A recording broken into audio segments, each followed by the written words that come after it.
Welcome back, everyone, to the deep dive. Yeah. Ready to explore something pretty wild. I'm ready. What are we diving into today? Well, we're going to be talking about quantum security. Quantum security? Yeah. You know how everything is becoming digital these days. Yeah, for sure. Well, Schneppat, this is an essay by Jörg O. Schneppat called Quantenzugangskontrolle. Quantenzugangskontrolle. Yeah, it translates to quantum access control, secure authentication of the future. But Schneppat really hits on something important. Our current security systems. Kind of flimsy. Flimsy how? Like passwords and stuff. Exactly. Passwords, PIN ends, biometrics. Schneppat points out they all have the same weakness. They rely on keeping a secret. And will secrets get out? Someone could just guess your password or steal it. Right. Brute force attacks, hacking. Schneppat even talks about how quantum computers could change the game. Oh yeah, quantum computers are insane. They could crack our current encryption like it's nothing. It's kind of scary. Yeah. Right? Like Schneppat specifically mentions RSA encryption. That's what we use for online transactions. And a powerful enough quantum computer could break that, putting so much sensitive data at risk. But don't worry, Schneppat isn't all doom and gloom. He also presents solutions, and that's what makes this so exciting. Solutions like what?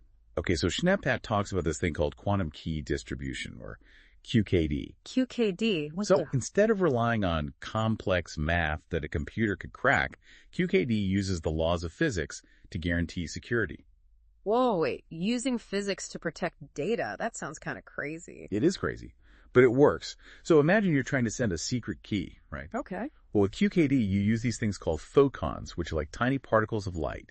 And each photon can be polarized in a certain direction, representing a bit of the key. So, like, if the photon is polarized up, it's a 1, and if it's polarized down, it's a 0. Exactly. Now, here's where the quantum mechanics comes in. Okay, I'm listening. If someone tries to intercept those photons to steal the key, the very act of measuring them changes their polarization. So the sender and receiver would know someone was snooping? Boom. Instant detection. Yeah. It's like a built-in alarm system based on the fundamental laws of the universe. That's incredible. So Schneppat is saying we can use this for, like, everything. Pretty much. Schneppat mentions using QKD for securing military communications, protecting financial transactions, even preventing counterfeiting. Preventing counterfeiting? How would quantum mechanics help with that? Okay, so Schneppat talks about something called physically unclonable functions, or PUFs. They're like unique fingerprints for objects. So, like, every product would have its own unique quantum signature that couldn't be copied. Exactly. You could use it to authenticate products, track goods, even verify the identity of people. That's mind-blowing. So Schneppat thinks this quantum stuff is the future of security. He definitely sees it as a game changer. But Schneppat is also realistic. He knows there are challenges to overcome. Like what? Well, for one, quantum technology is still pretty expensive and complex. Yeah, that makes sense. And then there's the issue of decoherence. Quantum information is super fragile. Any disturbance can mess it up. Oh, so it's not perfect yet. Not quite. But Schneppat is optimistic. He believes these are hurdles we can overcome with more research and development. So the future of security is quantum. That's wild. It's definitely heading in that direction. But Schneppat also dives into some ethical considerations, which I think is crucial to consider. Oh, yeah, for sure. Like, what kind of ethical issues are we talking about? Things like, if systems are this secure, what does it mean for privacy and transparency? Who has access to the keys? What about accountability? Yeah, those are good questions.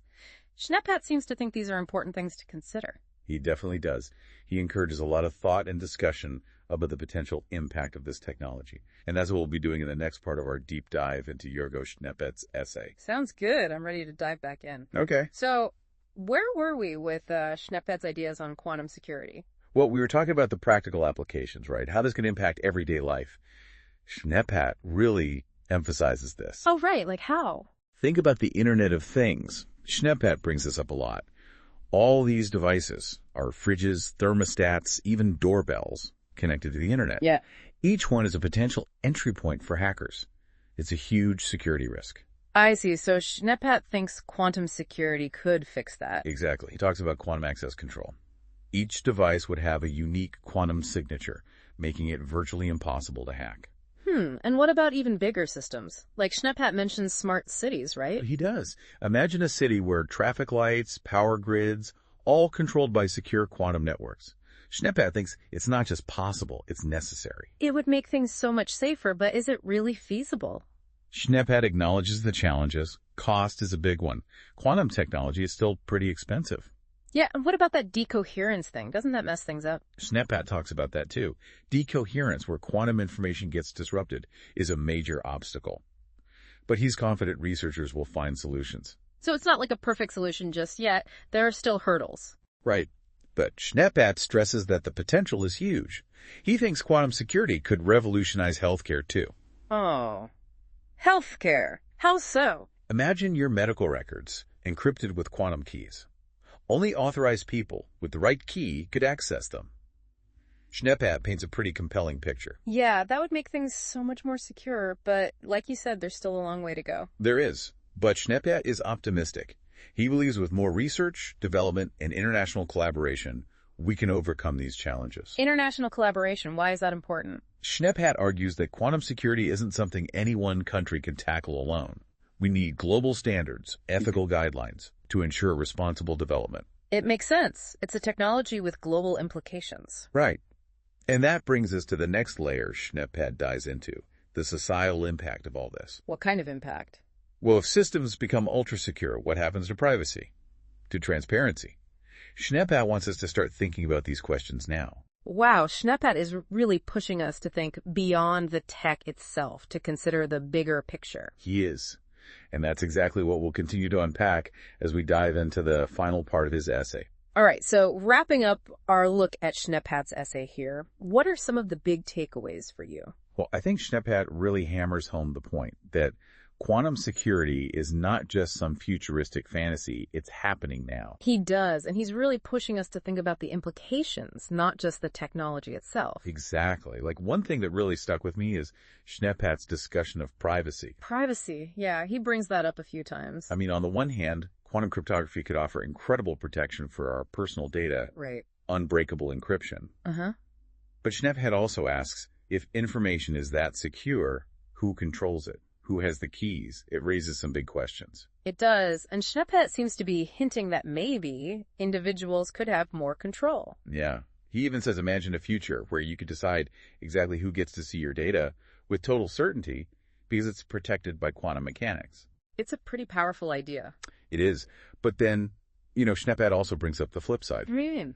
Well, if systems are that secure, is there a risk of things becoming too opaque? No transparency, no accountability. Ah, I see what you mean. Like it could be used to hide things, even do bad things. Schnepphat definitely acknowledges that. He's not naive about the potential downsides.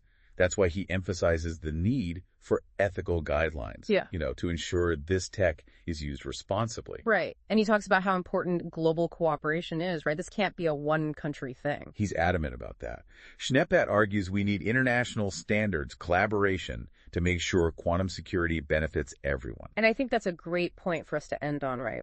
Schnepphat's essay isn't just about the tech itself. It's about the choices we make, how we shape this technology, how we ensure it's used for good. It's a call to action. Absolutely. And that's what we always want to leave our listeners with. Keep thinking, keep learning, and keep asking those tough questions.